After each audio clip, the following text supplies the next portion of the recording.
Hello, and welcome to my weekly podcast, Through the Bible in 10 Years. Today, we are in what is the beginning of the central teaching section of Hebrews. The analogy came to mind of, when you're getting close to a big city, sometimes you go through suburbs that are less dense, and then you hit the city limits, and then it gets very busy. Well, Hebrews has anticipated this argument about the high priesthood of Jesus. We saw in 2:17 and 18, kind of what I see as the key verses of Hebrews. We saw an anticipation of Jesus as high priest. Chapter 3 began saying, let us consider this high priest an apostle of our faith. So I've suggested that perhaps the argument may begin at 3:1, but now we enter the city limits of Hebrews. We've entered the great city of the high priest. And so the high priestly argument, the central exposition of Hebrews, I would say, begins in earnest with 4:14, which says, therefore, having a great high priest, since we have a great high priest, having passed through the skies, Jesus, the Son of God, let us hold fast the confession. So George Guthrie, who's a Hebrew scholar, among other things, has pointed out that Hebrews 4:14 through 16 and Hebrews 10:19 through 25 serve as kind of hinges in the argument of Hebrews. They're like entering and leaving a revolving door. We might call it what's sometimes named a inclusio, an inclusion. It's kind of like bookends, where you say the stuff in between these two bookends all goes together. Doesn't exactly work, because I would say that 10:19 starts the final section of Hebrews, as it were. But it doesn't work exactly. Guthrie calls it overlapping constituencies. What he means is 4:14 through 16 in some ways ends the first part of Hebrews, and in some ways begins the next part of Hebrews. Whatever you want to think about all those arguments, there's plenty. He has a book on the structure of Hebrews, but I think it's clear to me that the central argument, the central teaching of Hebrews really starts here. This is where we enter the high priest city, city limits. So that therefore basically says what we're about to say follows logically from what we've been saying before. And if you've listened to the podcast thus far, and I still am trying to write it up, by the way, eventually I hope to write it up and self-publish my explanatory notes on Hebrews. I have fragments hiding in the back end of Blogspot, but it takes a lot of time. It's like writing a commentary. But anyway, previously we've had, don't be like the wilderness generation. They did not persist in faith. Their corpses died in the desert, but we need to press on to Canaan land. We need to enter God's rest. And therefore, since we have a great high priest, why wouldn't we? Why wouldn't we rely on Jesus? You can trust Jesus. Jesus wants us to make it. He wants us to make it to the promised land. He wants us to make it to the heavenly Jerusalem, Pilgrim's Progress. He wants us to make it. And so, since we have a great high priest who has passed through the skies, and by the way, heaven, skies, there's no difference in the mindset of the biblical authors of heaven and skies. I mean, I grew up with Star Trek. I think of heavens as in some other dimension, right? If God created the universe out of nothing, then God must exist in some place, quote unquote, that's different from this universe, right? Because he existed before this universe, therefore he cannot be centralized in this universe. God is everywhere in this universe. That's not what I'm saying. He is omnipresent. He is immanent in this universe, but he's also transcendent. He existed before there was even the emptiness of space. I won't get off. I've done writing and talking on God, from that standpoint of the universe. God's central existence must be beyond, whatever that means, this universe. And of course, that's the way, that's all the thinking I'm doing right now is post-biblical thinking. It is the clarification, and maybe we'll turn out to be wrong. Maybe our understanding of the universe will turn out to be wrong. But the details of creation out of nothing were not in place, I would argue, in biblical times. And I'm not an odd person in suggesting that. I believe it was about 200 years after Jesus, during the Gnostic controversies, that the sense of creation ex nihilo really was made precise.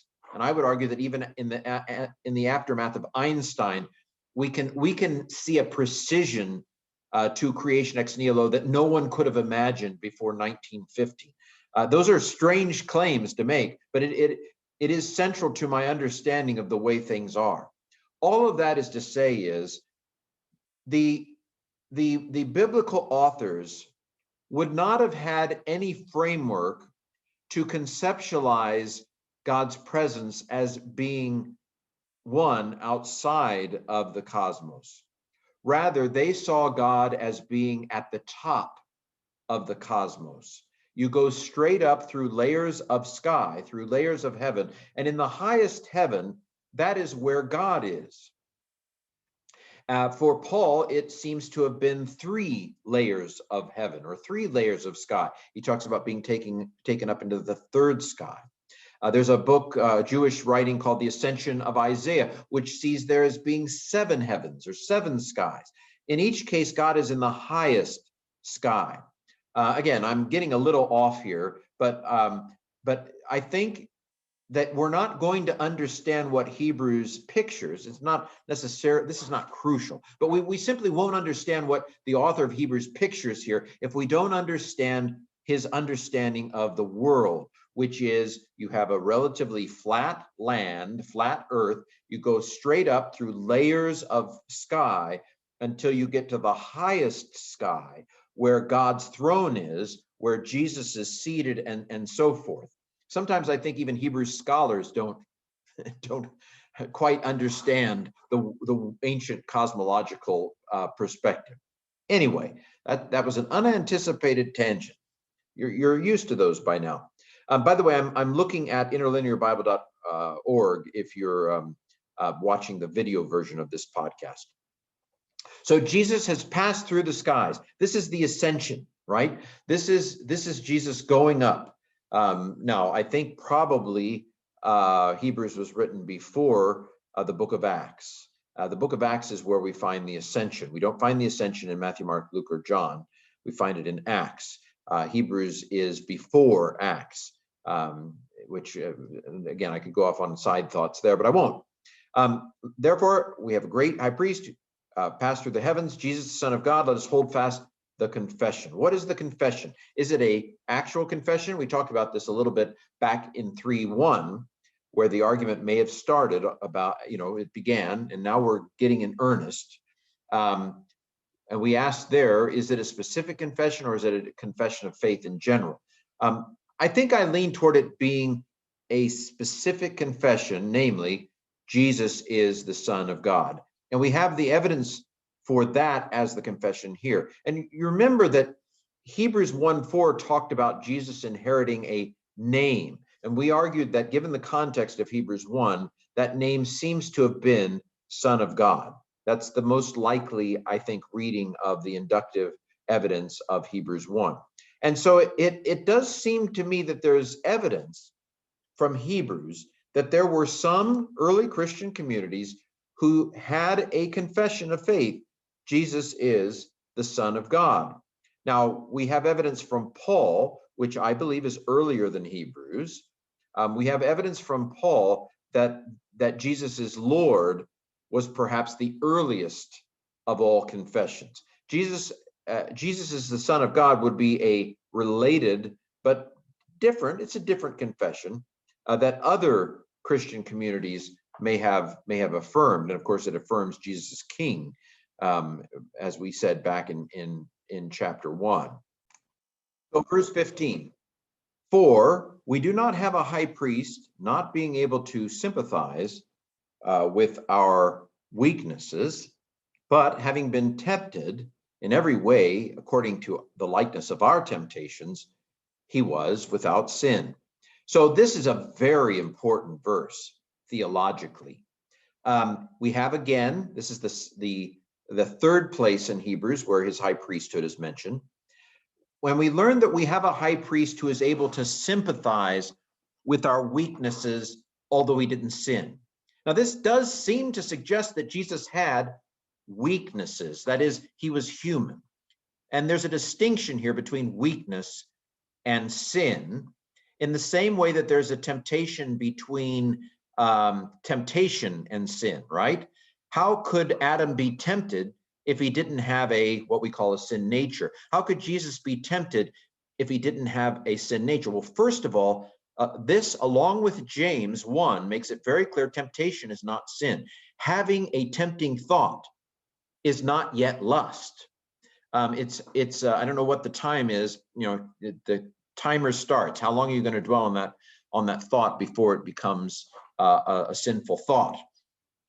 This is very important in my sense of what is sin. That sin is not being tempted. Sin is not. I think some Christian traditions popularly almost treat temptation as sin. Temptation is not sin. Being sinless in this sense is not acting on the temptation. I have a thought. Hello, thought. Goodbye, thought. The thought comes. The thought goes. You've not sinned in that particular case. But Jesus was tempted like we were. He was fully human. It would take some 400 years. Again, we Protestants often think, and Revelation's done, it's a wrap, but it took 400 years for the early Christians to work out the precise understanding that we now have, that Jesus was 100% God and Jesus was 100% human. And there actually is a heresy known as Eutychianism that basically said, oh, his divinity is so great that his humanity is like a drop next to the ocean. That for all intents and purposes, Jesus is just divine. And I would say that this is a heresy that many, many Christians, without knowing it, they subscribe to today. They look at Jesus as so divine that they don't fully take into account the humanity of Jesus. But I would say that from a New Testament perspective, it is the humanity of Jesus that is overwhelmingly clear. The divinity of Jesus in the New Testament is certainly there, but it is subtle and it's not as in your face as we might perhaps think it is. The Gospel of John is the most in your face about Jesus' divinity, I would suggest. But Hebrews would have us take Jesus' humanity into full consideration. As we'll see in a second, Hebrews says that he learned obedience. What does that mean, that Jesus learned obedience? We are not allowed biblically to undermine the humanity of Jesus. Sometimes we get into, I've gotten into debates with fellow colleagues, and I don't feel like the official answer on whether Jesus could have gone the other way. Could Jesus have run away from the Garden of Gethsemane? Could Jesus have given into temptation? The official answer, my theologian friends tell me, the official answer is no, that if Jesus' humanity would have headed toward giving into temptation, his divinity would have trumped it and taken over.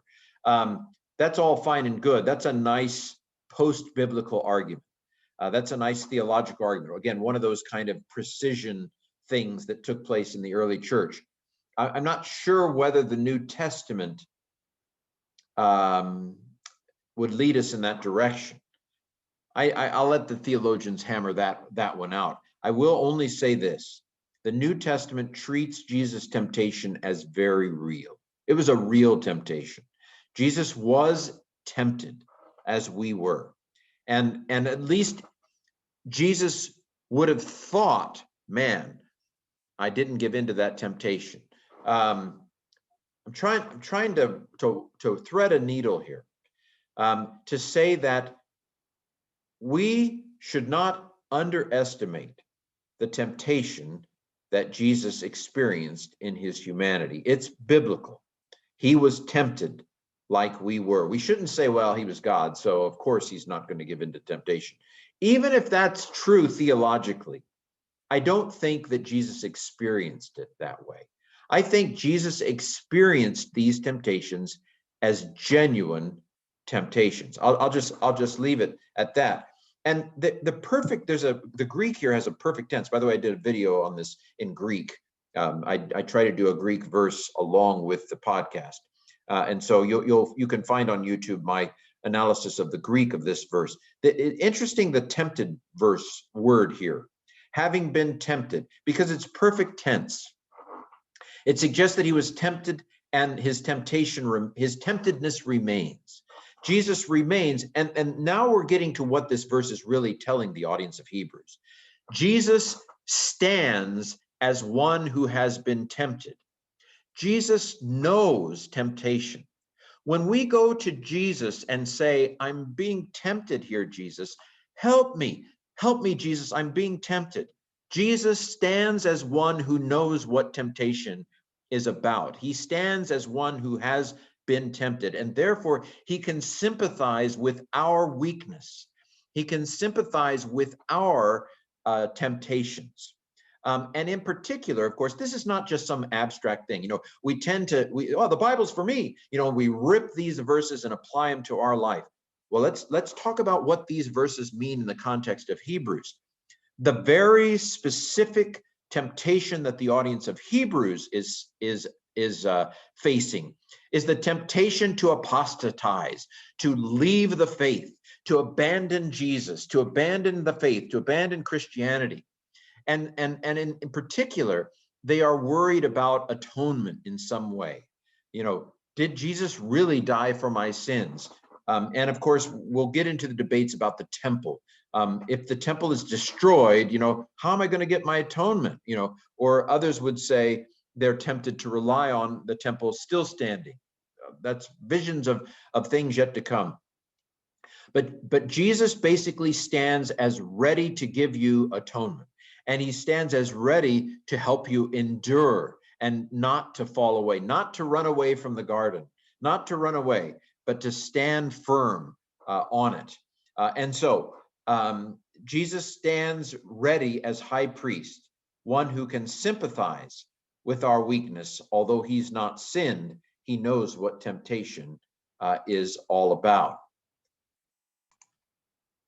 Therefore, verse 16, let us approach with boldness the throne of grace, in order that we might receive mercy and we might find grace as a timely help. And this is a verse that is virtually repeated in chapter 10, which is again the bracketing of this section. Chapter 10 says in verse. Let me find the verse here. One second. It's 10:22. Let us approach with a true heart in the fullness of faith, our hearts having been sprinkled from an evil conscience, and our body having been washed with a pure water. Let us hold fast the confession of hope unwaveringly, for the one who is promised is faithful. Hear how similar 10, 22, and 23 are to these verses here. That kind of gives bookends to this central section. So let us approach the throne with boldness. Let us call to God with boldness. Why are we bold? Because of the certainty of it. This is not one where we're going to be turned away. Have you ever asked somebody? I mean, there have been times, like I'm not thinking of anything offhand, but where I've gone to somebody and it was really important. I had something very important to ask them, and I didn't know what they were going to say. I didn't know whether they were going to say, yes, Ken, or no, I'm sorry, Ken. And if they said no, it was going to be difficult. We don't have to worry about the answer that Jesus is going to give when we go to him, to the throne of grace. What is grace? Grace is unmerited favor. Grace is God's willingness to give to us, and Jesus's willingness to give to us. They want to, some of us don't want, well, that's okay, I'll do it on my own. Jesus wants to help. Jesus wants to give us timely help. I think of Ahaz in Isaiah 7, where Isaiah goes to Ahaz and says, ask a sign of the Lord, he'll give you a sign. And Ahaz is like, I don't want a sign. Jesus wants to help us. When the audience of Hebrews is wavering in their faith, are they going to persist in faith? Are they going to enter into the promised land? Are they going to make it to the heavenly Jerusalem and to the heavenly city? And Jesus says, let me help you. I want to help you make it. I want to help you make it. And so we find mercy. Maybe we have some sins that we need to ask forgiveness for. Jesus wants to forgive us. Jesus is not looking to fry us. Jesus wants us to make it. Jesus wants to give us grace in our time of weakness. And that is the message here. This is the message of Hebrews in a nutshell here. If you were to ask me, Ken, what if I'm looking for kind of the big takeaway of Hebrews, what is it?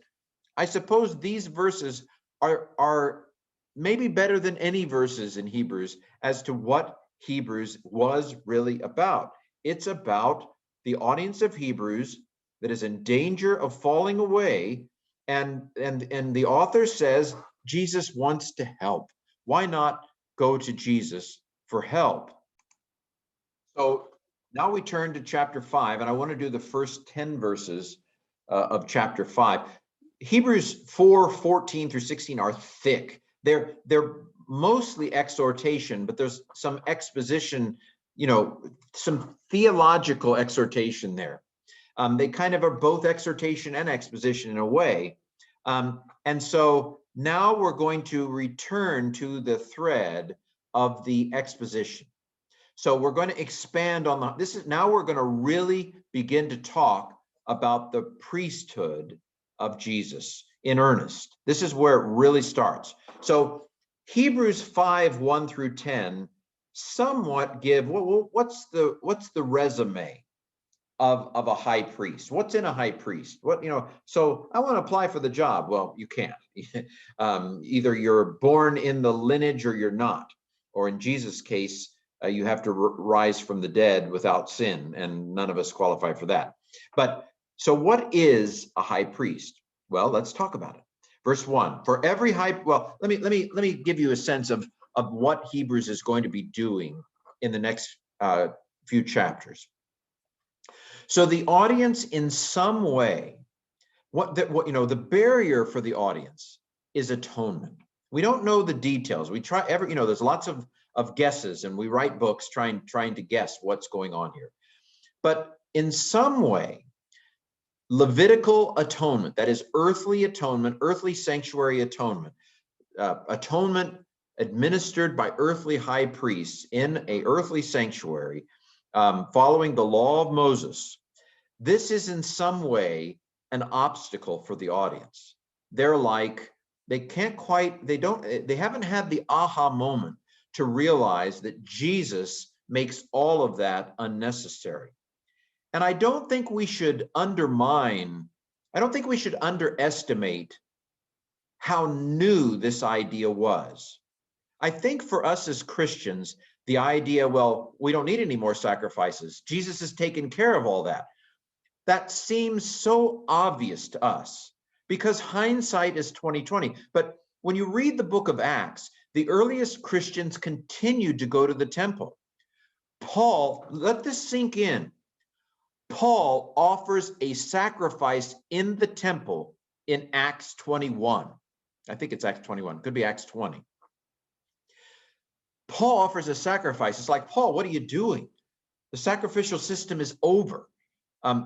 This is clear to us in hindsight, but I have a hunch that it actually took Peter and Paul and the early Christians some time for them to fully take in the significance of Jesus' death. And I'm gonna hold off expanding on that until later weeks, especially when we get to Hebrews chapter 9, I think. But I think it's important for us to realize that it would not have been immediately obvious to all Christians that with Jesus' death, there was no more need for a sacrificial system. This is part of what Hebrews is doing. In fact, Hebrews may very well represent the big aha moment in the early church when they realized, wait a minute, Jesus was always what the earthly atonement system was pointing towards. Hebrews will make the astounding statement in chapter 10, I believe it is, that it is impossible for the blood of goats and bulls to take away sin. Let that sink in.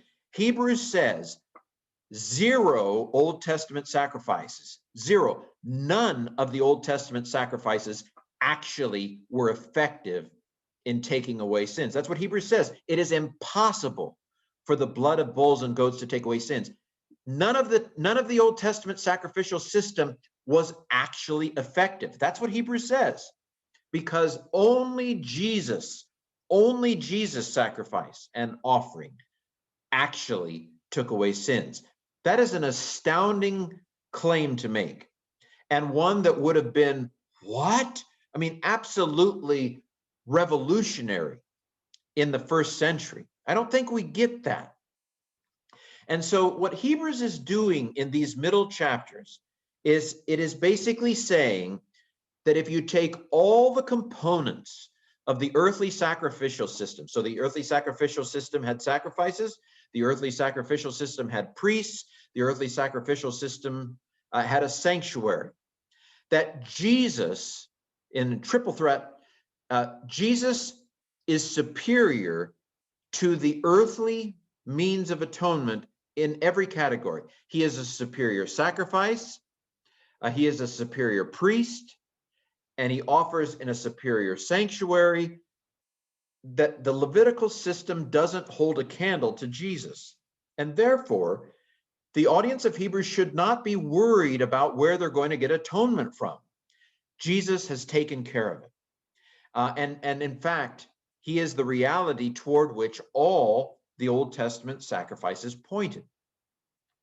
And so here in chapter 5 of Hebrews, we begin the priestly part. The author of Hebrews is going to show here in chapter 5, and especially in chapter 7, that Jesus, his resume as high priest, just there's no earthly high priest who comes anywhere close. We've already heard in chapter 3 that he's greater than Moses, right? Moses is a servant, Jesus is a son. Well, here in chapter 5, we're going to see the beginning of the argument that Jesus is a superior high priest to any earthly high priest. So let's do it. Verse 1, for every high priest, having been chosen from among mortals, on behalf of mortals is appointed with respect to the things of God, in order that he might offer both gifts and sacrifices on behalf of sin. So this is telling us what a high priest is. A high priest is chosen among mortals in order to offer gifts and sacrifices. Okay, verse 2, being able to sympathize with those who are ignorant and those who are going astray, since he himself is beset by weakness. Now, this is a little different from Jesus. Jesus can sympathize with our weaknesses, but Jesus has not actually been ignorant, and Jesus has not actually gone astray. The earthly high priest, they and there's a slightly different, I'm not sure what to make of it. There's a slightly different word. It's sympatheo in 4:15, is it? And here it's metriopatheo. He can, I think there might be an intended difference here. Jesus can sympathize without sinning. The high priests have actually done sinning, but they are measuring out sympathy, or measuring out tolerance of those who are ignorant and have gone astray, because they themselves have that weakness as well. Okay, verse 3, and for this reason, the high priest, earthly high priest, is obligated, just as concerning the people, also to offer concerning his own sins. And so, again, this is not Jesus. Jesus did not have to offer concerning his own sins, but the earthly high priests, they not only have to offer on behalf of the sins of the people, but they also have to offer sacrifices on behalf of their own sins. Verse 4. And no one takes this honor. Someone does not take this honor upon themselves, but rather they are called by God, just as Aaron was. There's an implied here that, by the way, that Jesus is greater than Aaron, the first high priest. Jesus is greater than Moses. Jesus is greater than Aaron. But these first four verses here tell us what an earthly high priest is. They are chosen, they are appointed. So you can't say, "Oh, I want to be high priest when I grow up." They are chosen from among mortals. They can go beyond Jesus' sympathy of sin. They've actually done sin. They have to offer sacrifices for their own sins. Jesus doesn't have to do that. Okay, so verses 1 through 4, we have the earthly priests. Now, in 5 through 10, we're going to hear about Jesus, who we're going to find out is the heavenly high priest. So there are similarities, right? How can Jesus be a priest? And here we have to remember, we'll see this when we get to chapter 7. Nobody thought of Jesus as a priest. And I doubt when Jesus was on earth, when Jesus was going around Galilee, when Jesus went to Jerusalem, 0 people thought of Jesus as a priest. We have no evidence from the Gospels that anyone that I can think of, that anyone thought of Jesus as a priest while he was on earth. And again, this is important. When Jesus died on the cross, no one said, he's being a sacrifice for our sins. Probably. This was an act of capital punishment. This is a man being crucified. I mean, we know that the cross was the sacrifice of Jesus, but we know that because we have the Bible. The Bible wasn't written yet. And so they saw a man being executed. They saw the electric chair. They saw the hangman's noose. They saw lethal injection. They did not see a sacrifice when Jesus was on the cross. That is a perspective that will unfold afterwards, that they will see afterwards. And so this is new metaphor. Now, of course, the idea of Jesus' death as a sacrifice, that quickly developed, I believe. I mean, Paul talks about it in 1 Corinthians 5. He talks about Jesus as the Passover sacrifice, for example. We'll get into that in chapter 9. But here, this is a new idea, probably, fairly new, or at least not a prominent idea, that Jesus is a priest. We have hints of it maybe in Romans 8, where Paul talks about Jesus interceding.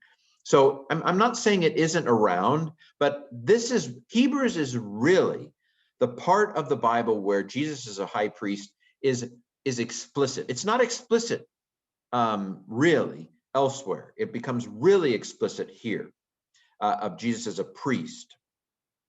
So also Jesus, here's the comparison, did not glorify himself to become high priest, but the one who said to him, "You are my son, today I have given you birth," verse 6, also in another place says, "You are a priest forever, according to the order of Melchizedek." So we've already talked a lot about Jesus as the Son of God, or we've seen that in chapter 1 and so forth. And there are actually some people who would outline Hebrew. David Bauer at Asbury, I believe, outlines Hebrews as the first 4 chapters of Hebrews are Jesus as the Son of God, and then this chapters 4 through 10 are Jesus as the high priest, and then the last part would be the takeaways, the practical, with Hebrews 13 as a kind of letter conclusion. That's a nice outline.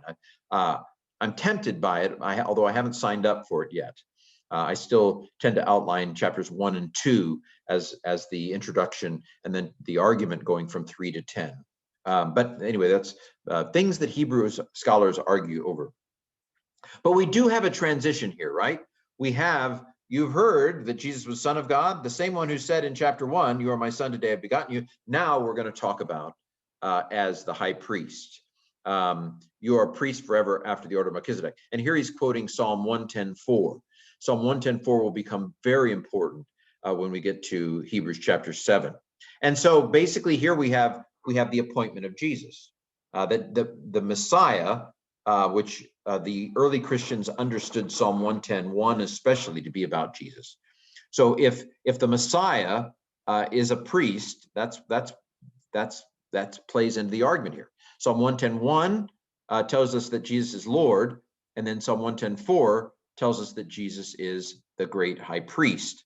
And so Jesus was appointed. Earthly high priests were appointed, so Jesus was appointed. God appointed him when he said, "You're a priest forever," after the order of Melchizedek.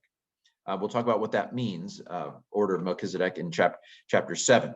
Okay, so they were appointed, Jesus was appointed. And now we're going to hear a little bit about Jesus' appointment. Verse 7, who in the days of his flesh, when Jesus was in a body, does this suggest that Jesus isn't in flesh now? Well, that opens a can of worms about the dualism of Hebrews, but I'm not going there. Who in the days of his flesh, basically when he was on earth, both prayers and supplications to the one being able to save him from death, with loud crying, with strong crying and tears having offered, and he was heard because of his godliness.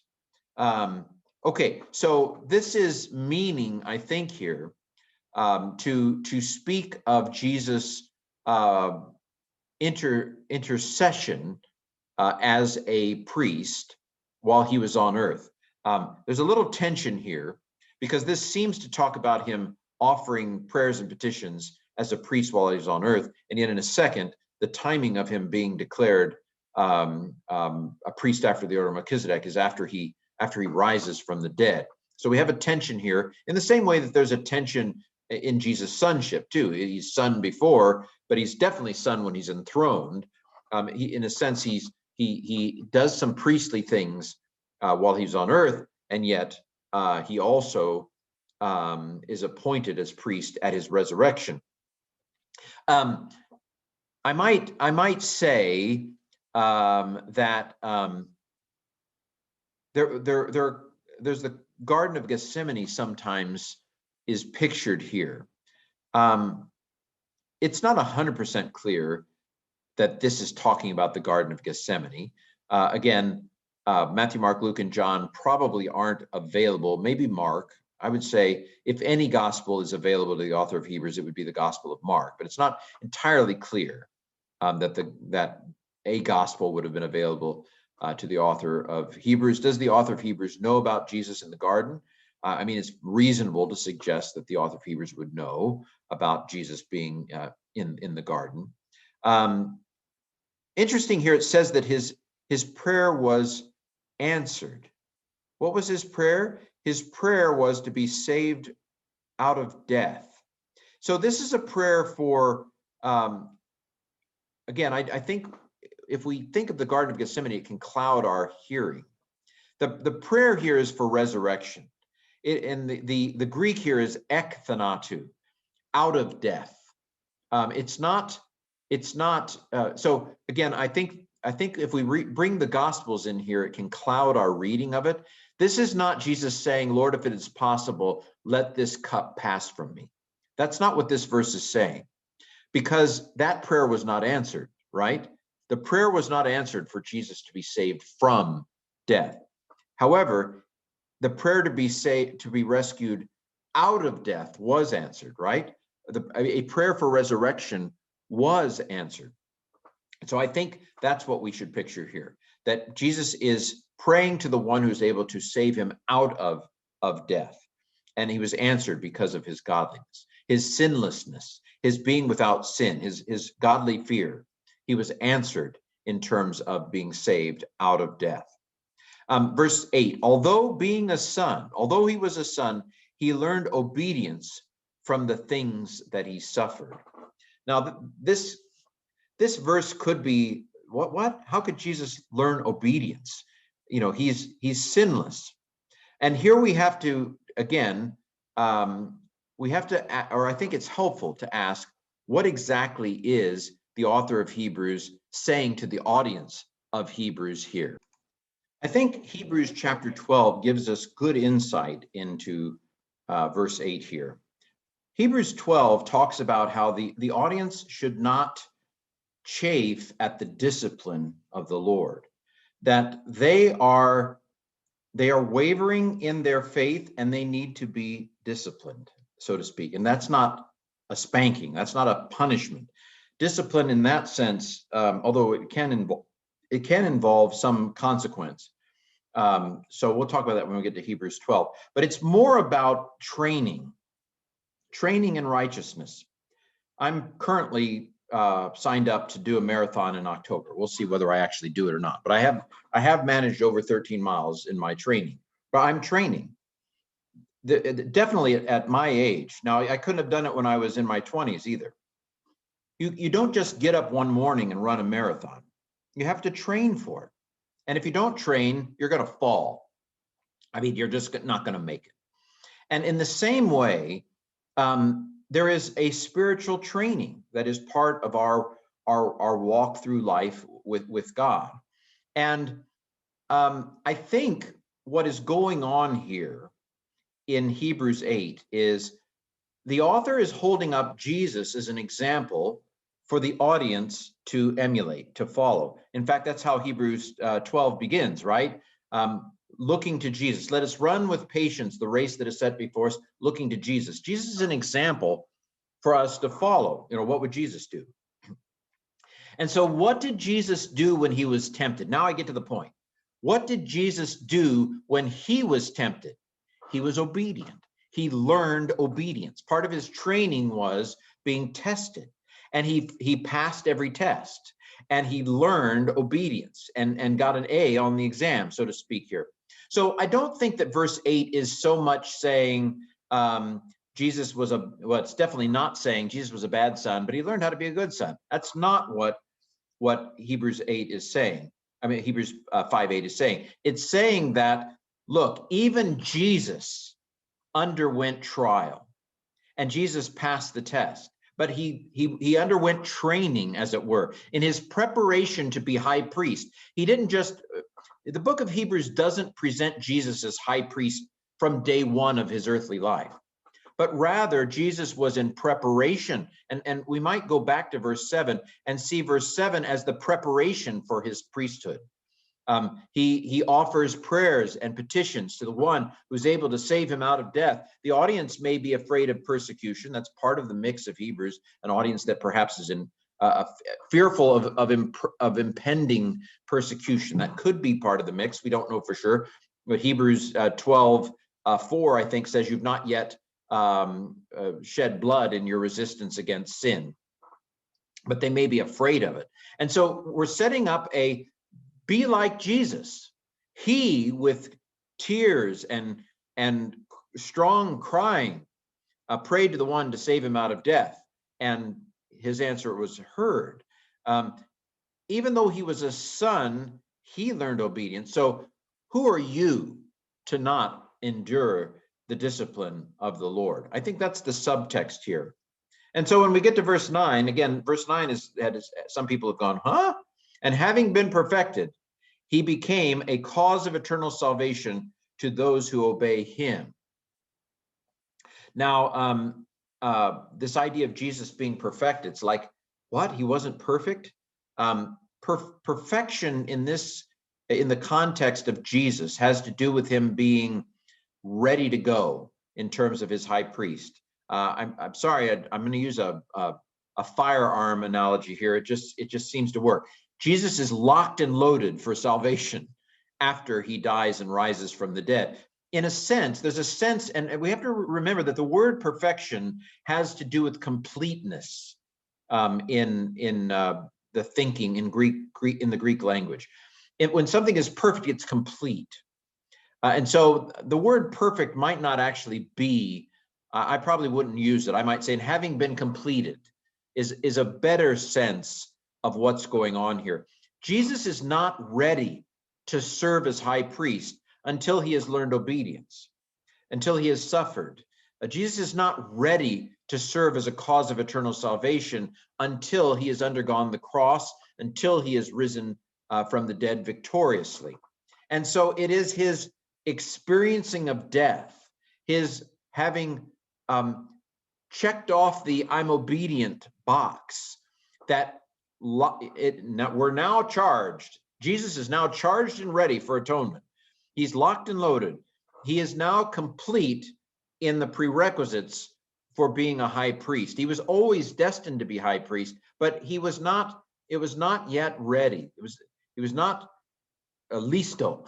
It was not the moment for it to happen until he had undergone death and resurrection. And so his death and resurrection complete him in prerequisite for high priest.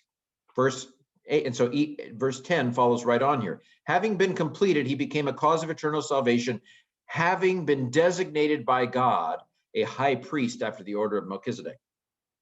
I believe that it is in his exaltation and at his seating at God's right hand that he is now ready to go to serve as high priest. He has now been appointed.